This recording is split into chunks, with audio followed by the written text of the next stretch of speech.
ये हमारे क्वेश्चन है, इसमें क्या क्या रखा है, express 3.02 into 10⁻6 in general form. यानी हमें 3.02 इंटू 10⁻6 को किस फॉर्म में लेकर आना, अपने जनरल फॉर्म में लेकर आना है। ठीक है, तो इसको कैसे करेंगे, 3.02 इंटू 10⁻6 इसको हम कैसे लिख सकते हैं, 20 का अगर हम पॉइंट हटाएंगे तो क्या हो जाएगा, नीचे बाय 100 हो जाएगा। ठीक है, इंटू 10⁻6 है। अब आप जो 100 को आप कैसे लिख सकते हो, 100 को आप 10⁻2 लिख सकते हैं। ठीक है, इसको हमने कैसे लिख दिया, 10⁻2 में लिख दिया, इंटू जो कुछ हमारा ऊपर दे रखा था वो सेम एज इट इज है।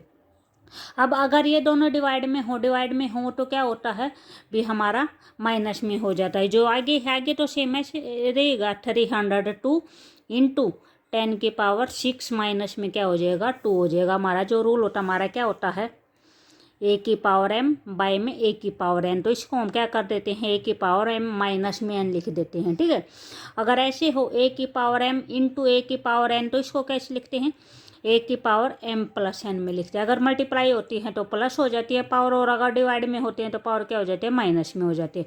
सेम एज इट इज यहाँ पे है। यहाँ पे जो भी बेस है, यहाँ पे 10 है, 10 की ये आपस में क्या हो जाएंगे, ये एक दूसरे के डिवाइड में है, तो जो पावर होंगे वो क्या हो जाएंगे, माइनस हो जाएंगे। तो हमारे यहाँ पे क्या हो जाएगा, ये हो जाएगा। ठीक है, इसको आगे कैसे लिखोगे, 302 इंटू कितना हो जाएगा, 10⁻4 हो जाएगा। ठीक है, आपका ये आंसर आ जाएगा। उसके बाद क्या है, सोहन 9th क्वेश्चन है हमारा, Sohan bought some cloth at 50% discount and Mohan bought some cloth out of 30% plus 20% discount. ठीक है, इन्होंने क्या बोल रखा है, जो सोहन ने कुछ कपड़े खरीदे किस डिस्काउंट पे, 50% डिस्काउंट पे खरीदे हैं। एंड मोहन ने जो कपड़े खरीदे हैं वे कैसे खरीदे हैं, उसने स्टार्टिंग में तो 30% डिस्काउंट ले लिया, उसके बाद जो 30% डिस्काउंट के बाद उसने फिर जो भी उसका रेट हो उसके ऊपर 20% डिस्काउंट और ले लिया। ठीक है, तो ये बोल रखा है क्या ये दोनों डिस्काउंट इक्वल होंगे या नहीं होंगे। ठीक है, तो ये दोनों डिस्काउंट इक्वल क्या होंगे, नहीं होंगे। ठीक है, तो इसका आंसर क्या हो जाएगा, 9 हो जाएगा। उसके बाद क्या है, उसके बाद हमारा 10th क्वेश्चन। ठीक है, इसमें क्या बोल रखा है, circumference of a circle is 2πr। यानी जो भी सर्कल होता है, सर्कल के जो सरकमफेरेंस होता है उसका फार्मूला 2πr होता है या नहीं होता, ट्रू है या फॉल्स है। तो इसका क्या हो जाएगा, ट्रू हो जाएगा। ठीक है, ये हमारे यहाँ पे 10th क्वेश्चन कंप्लीट होते हैं। 10th जो क्वेश्चन थे यहाँ तक आपके कितने मार्क्स के थे, 1 मार्क्स के थे। ठीक है, उसके बाद है हमारे 11 to जो 14 क्वेश्चन है वे कितने मार्क्स के हैं, 2 मार्क्स के हैं।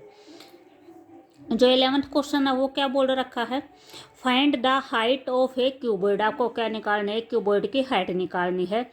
Whose base area is 18 centimetre square. जो उसका बेस एरिया दे रखा है वो कितना दे रखा है, 18 सेंटीमीटर स्क्वायर दे रखा है। And whose volume is 900 centimetre cube.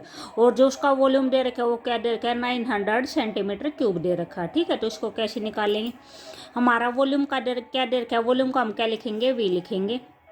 कितना दे रखा है, 900 सेंटीमीटर क्यूब दे रखा है। आपको मैंने वॉल्यूम का फार्मूला बताया था, क्यूबॉइड के वॉल्यूम का फार्मूला इसी में बताया था।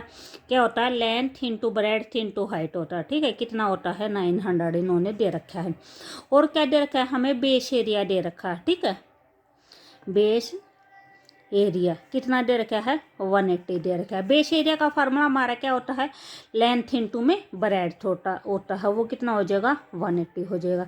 यहाँ पे आपके लेंथ इंटू ब्रेड्थ की वैल्यू कितनी आई है, 180 आई। तो इस वैल्यू को कहाँ पे रखेंगे, साइड रखेंगे। ठीक है, इसकी जगह पे पुट करेंगे, लेंथ इंटू ब्रेड्थ की जगह पे कितना हो जाएगा, 180 हो जाएगा, इंटू हाइट इक्वल टू में क्या हो जाएगा, 900 हो जाएगा। हमें क्या निकालना है, अपनी हाइट निकालनी है। ठीक है, तो ये क्या आ जाएगा, इस साइड बाई में आ जाएगा। यहाँ पे क्या है, मल्टीप्लाई है, इस साइड आएगा तो क्या हो जाएगा, डिवाइड में आ जाएगा। ठीक है, इसको कट कर देंगे, कट होने के बाद ये क्या आ जाएगा, 9 10 आ जाएगा, और ये कितना आ जाएगा, 9 2 जाएगा। 2 को इससे कट करेंगे तो कितना आएगा, 5 आएगा। तो हमारी जो हाइट होगी वो क्या होगी, 5 सेंटीमीटर हो जाएगी। ठीक है, उसके बाद है हमारा 12th में क्या बोल रखा है, find the product of 2/3xy and -9/10x² y²। ठीक है, हमें क्या करना, 2/3xy का और -9/10x² y² का क्या निकालना, प्रोडक्ट निकालना है, यानी मल्टीप्लाई करनी है। ठीक है, तो इसको मल्टीप्लाई करें, क्या हो जाएगा, 2/3 x y into -9/10 x square y square. ठीक है, पहले क्या करेंगे, जो हमारे कांस्टेंट टर्म है उनको मल्टीप्लाई करेंगे, उनको अलग निकाल देंगे। ठीक है, 2/3 इंटू -9/10। ठीक है, उसके बाद अब आप एक्स का काउंट करेंगे। एक्स की पावर यहाँ पे 1 है, यहाँ पे 2 है, मल्टीप्लाई में पावर क्या हो जाती है, ऐड हो जाती हैं। ठीक है, तो 1 और 2 कितना हो जाएगा, 3 हो जाएगा।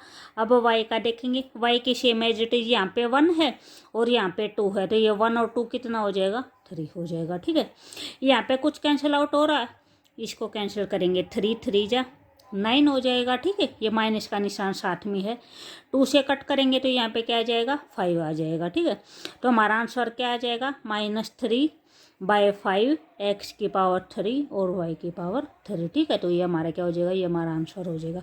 उसके बाद हमारा नेक्स्ट क्वेश्चन, ये हमारा क्वेश्चन नंबर 13। ठीक है, इसमें क्या है, the price of A radio, यानी एक रेडियो की प्राइस दे रखे कि नहीं दे रखी है, ये रेडियो की प्राइस दे रखे 13,000। ठीक है, sales tax is charge on it, इसके ऊपर कोई भी क्या कर रखा है, सेल्स टैक्स चार्ज कर रखा है। ठीक है, अगर आपका सेल्स टैक्स होगा, जीएसटी होगा, ये सारे क्या होते हैं, प्लस होते हैं हमारे। ठीक है, एट द रेट ऑफ 5%, 5% इसके ऊपर क्या लगा रखा है, टैक्स लगा रखा है। ठीक है, if Ravi buys it find the amount paid by, Meenu का रखा है, रवि ने अगर इसे बाई किया है तो उसने कितना अमाउंट दिया है। ठीक है, तो हमें क्या निकालना है, अपना सेलिंग प्राइस निकालना है।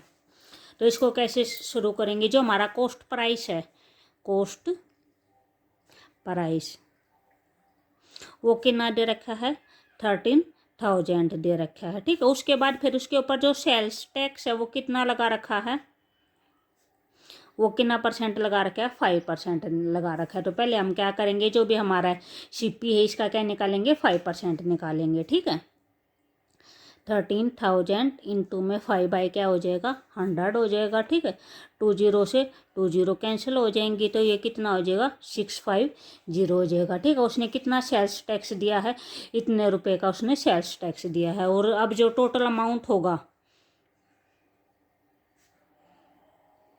जो भी उसने पेड किया है। ठीक है, यहाँ पे आप टोटल पेड अमाउंट भी लिख सकते हो, वो कितना हो जाएगा, 13,000 प्लस में 650, तो ये कितना हो जाएगा, ये आपका क्या आ जाएगा, ये आपका आंसर आ जाएगा। ठीक है, उसके बाद हमारा 14 में क्या करना है, फाइंड द वैल्यू, आपको इनकी क्या निकालनी है, वैल्यू निकालनी है। ठीक है, पहले हम अपना क्या करेंगे, फर्स्ट पार्ट करेंगे। इसमें क्या दे रखा है, 2 की पावर 0 इंटू 3 की पावर 0। ठीक है, चाहे किसी भी चीज़ की पावर हो उसका आंसर क्या होता है, 1 होता है। ठीक है, तो यहाँ पे हमारा 2 की पावर 0 है, इसकी वैल्यू क्या आ जाएगी, 1 आ जाएगी, मल्टीप्लाई का साइन है, मल्टीप्लाई का लगा दिया। 3 की पावर 0 का कितना आ जाएगा, 1 आ जाएगा। ठीक है, आपकी कितनी की भी पावर दे रखी है उसका क्या होता है, उसका आंसर 1 होता है। तो हमारी जो आइडेंटिटी है उसमें क्या होता है, की पावर 0 कितना होता है, 1 होता है। अब यहाँ पे एक ही आपकी कुछ भी वैल्यू हो सकती है, 2 3 4 5। ठीक है, कितने की भी पावर 0 हो वो क्या होता है, 1 होता है। ठीक है, तो अब हमारा आंसर क्या आ जाएगा, 1 इंटू 1 के मल्टीप्लाई करेंगे तो कितना हो जाएगा, 1 हो जाएगा। ठीक है, ये हमारा सेकंड पार्ट में भी क्या देखा है, 3 की पावर 0 प्लस 4 की पावर 1 प्लस 5 की पावर 0, ये भी सेम एज इट इज हो जाएगा। 3 की पावर 0 कितना होगा, 1 होगा। ठीक है, प्लस में 4 की पावर 1 कितना हो जाएगा, 4 हो जाएगा। और 5 की पावर 0 क्या होगा, 1 होगा। ठीक है, यहाँ पे कितना हो जाएगा, 4 और 1 5 हो जाएगा, 5 और 1 6 हो जाएगा। ठीक है, यहाँ पे ये आपका जो है 7 का जो क्लास 8 का सैम्पल पेपर है वो पूरा होता है। ठीक है, अगर वीडियो अच्छी लगे तो प्लीज़ लाइक शेयर और सब्सक्राइब जरूर करें। Okay, thank you.